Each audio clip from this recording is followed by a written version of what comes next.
नमस्कार दोस्तों, आपका दिल से स्वागत है हमारे डे इंस्पायर्ड यूट्यूब चैनल में। यहाँ हम सुनाते हैं आपको प्रेरणादायक और मोटिवेशनल कहानियां जो आपके जीवन को एक नई दिशा देने के लिए बनी है। अगर आप भी अपने जीवन में सकारात्मक बदलाव लाना चाहते हैं और प्रेरणा की तलाश में हैं, तो हमारे साथ जुड़े रहिए। आइए आज की कहानी के साथ एक नई सीख की ओर बढ़ते हैं। गुरुकुल का वातावरण बहुत ही पवित्र और शांत था। वहां विद्या की एक अनोखी महक हर किसी के दिल में बस जाती थी। गुरुकुल में सभी शिष्य विद्या प्राप्ति के साथ साथ सत्य, अहिंसा और परोपकार जैसे नैतिक मूल्यों को भी सीखते थे। महात्मा जी का आशीर्वाद और ज्ञान हर शिष्य के जीवन को प्रेरित करता था, लेकिन एक शिष्य जिसका नाम था राघव सभी के लिए परेशानी का कारण बन गया था। राघव में एक बड़ी खामी थी, वह हमेशा झूठ बोलता था।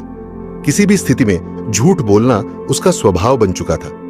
पहले तो उसके सहपाठियों ने उसे सुधारने की कोशिश की, लेकिन उसका झूठ बोलने का स्वभाव धीरे धीरे पूरे गुरुकुल में एक बड़ी समस्या बन गया। राघव अपने झूठों के कारण मित्रों से अलग थलग पड़ने लगा।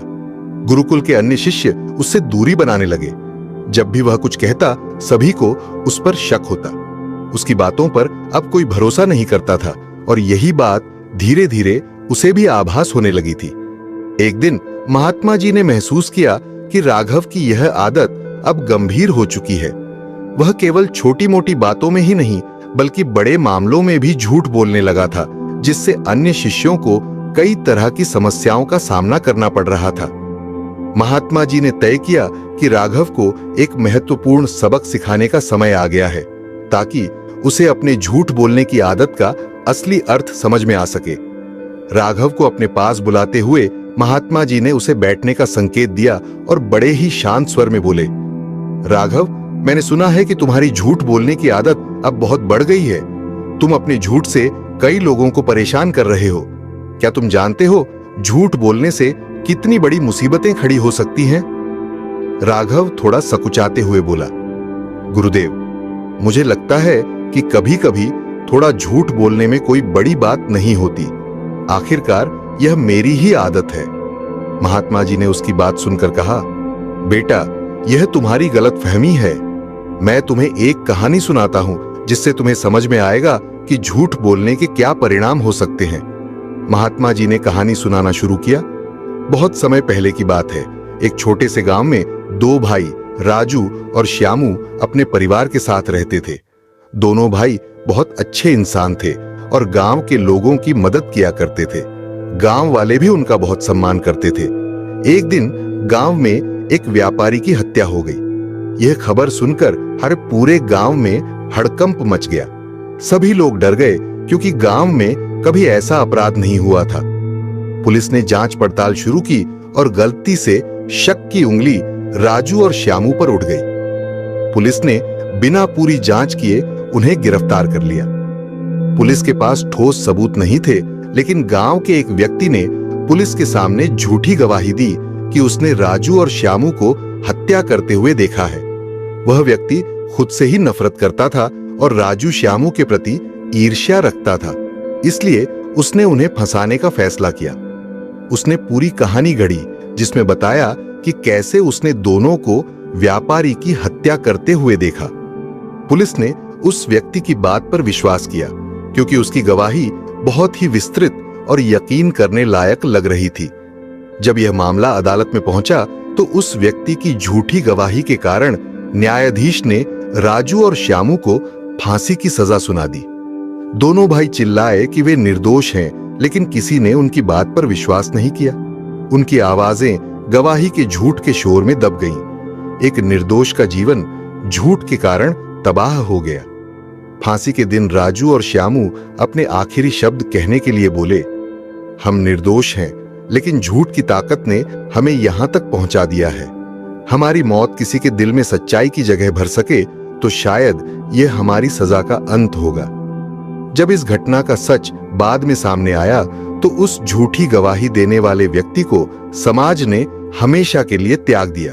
उसकी जिंदगी बर्बाद हो गई और वह पूरी जिंदगी खुद से घृणा करता रहा। एक झूठ ने कई लोगों की जिंदगियां बर्बाद कर दी। महात्मा जी ने कहानी समाप्त की और राघव की ओर देखा। राघव की आंखों में पछतावे का भाव था। उसे यह समझ में आ चुका था कि उसके झूठ बोलने की आदत केवल उसे ही नहीं बल्कि दूसरों को भी नुकसान पहुंचा सकती है। उसने महसूस किया कि एक झूठ से न जाने कितने मासूम लोग पीड़ित हो सकते हैं। महात्मा जी ने कहा, राघव, एक झूठ की कीमत कितनी बड़ी हो सकती है तुमने इस कहानी से समझा होगा। लेकिन सिर्फ यही नहीं, झूठ बोलने के कई बड़े नुकसान होते हैं जिन्हें समझना बहुत जरूरी है। झूठ बोलने के 4 सबसे बड़े नुकसान महात्मा जी ने आगे समझाया। भरोसा खोना। जब कोई व्यक्ति बार बार झूठ बोलता है तो लोग उस पर भरोसा करना बंद कर देते हैं, जैसे कि तुम्हारे साथ भी हो रहा है।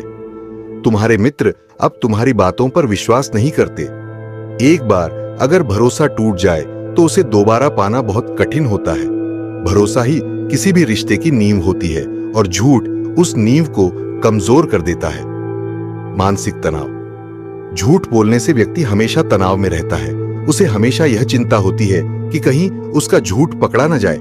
इससे उसके मन में लगातार अशांति बनी रहती है। सच बोलने से इंसान मानसिक रूप से हल्का और शांत महसूस करता है, लेकिन झूठ बोलने से उसके मन में हमेशा एक डर और बेचैनी बनी रहती है। समाज में सम्मान का नुकसान। झूठ बोलने वाला व्यक्ति धीरे धीरे समाज में अपना सम्मान खो देता है।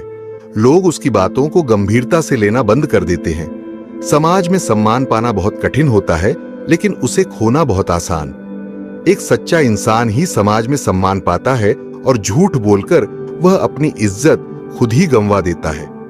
व्यक्तित्व का नाश। झूठ बोलने की आदत व्यक्ति के व्यक्तित्व को भी कमजोर बना देती है। झूठ बोलने वाला हमेशा खुद को असुरक्षित और कमजोर महसूस करता है। उसका आत्मविश्वास भी कमजोर पड़ जाता है। सच बोलने वाला व्यक्ति हमेशा आत्मविश्वास से भरा रहता है, लेकिन झूठ बोलने वाला व्यक्ति अपने अंदर की सच्चाई को छिपाने के लिए हमेशा परेशान रहता है। हमेशा सच बोलने की आदत डालो। महात्मा जी ने राघव के कंधे पर हाथ रखकर कहा, राघव, सच बोलना ही एक ऐसी आदत है जो तुम्हें हर स्थिति में सुरक्षित और सशक्त बनाएगी। सच बोलने से तुम्हारा आत्मविश्वास बढ़ेगा और लोग तुम पर भरोसा करेंगे। हमेशा याद रखना कि सच्चाई ही वह ताकत है जो इंसान को कठिन से कठिन परिस्थिति में भी बचा सकती है। राघव ने सिर झुकाकर कहा, गुरुदेव, अब मैं समझ गया हूं कि झूठ बोलने से मुझे ही नहीं बल्कि अन्य लोगों को भी कितना नुकसान होता है। मैं वादा करता हूं कि अब से मैं सच्चाई का रास्ता अपनाऊंगा और झूठ बोलने की आदत को छोड़ दूंगा। महात्मा जी ने प्रसन्न होकर उसे आशीर्वाद दिया और कहा, सच का मार्ग कठिन जरूर है, लेकिन यही मार्ग तुम्हें जीवन में सच्ची सफलता दिलाएगा। निष्कर्ष, इस प्रकार राघव ने अपने जीवन में सच्चाई को अपनाया और धीरे धीरे उसकी आदत और जीवन में सकारात्मक परिवर्तन आने लगे। गुरुकुल में उसके मित्रों ने भी उसके इस बदलाव को सराहा और उसे एक बार फिर से अपनाया। महात्मा जी की सीख और उस कहानी का प्रभाव राघव के जीवन में स्थायी बन गया। अब राघव एक सच्चा और भरोसेमंद व्यक्ति बन चुका था, जिसने अपनी झूठ की आदत को पूरी तरह छोड़ दिया था। कहानी का सार यह है कि सच बोलना हमेशा लाभकारी होता है, जबकि झूठ जीवन में केवल कठिनाइयां और संकट ही लाता है। इसीलिए हमेशा सच बोलो, क्योंकि यही वह रास्ता है जो व्यक्ति को अंततः सच्चे आनंद और संतोष की ओर ले जाता है। बाकी अगर ये कहानी आपको अच्छी लगी हो तो इस वीडियो को लाइक करें और ऐसी और कहानी सुनने के लिए डे इंस्पायर्ड यूट्यूब चैनल को सब्सक्राइब करें। तब तक मिलते हैं हम आपसे ऐसी ही एक और प्रेरणादायक कहानी के साथ अगले दिन। धन्यवाद।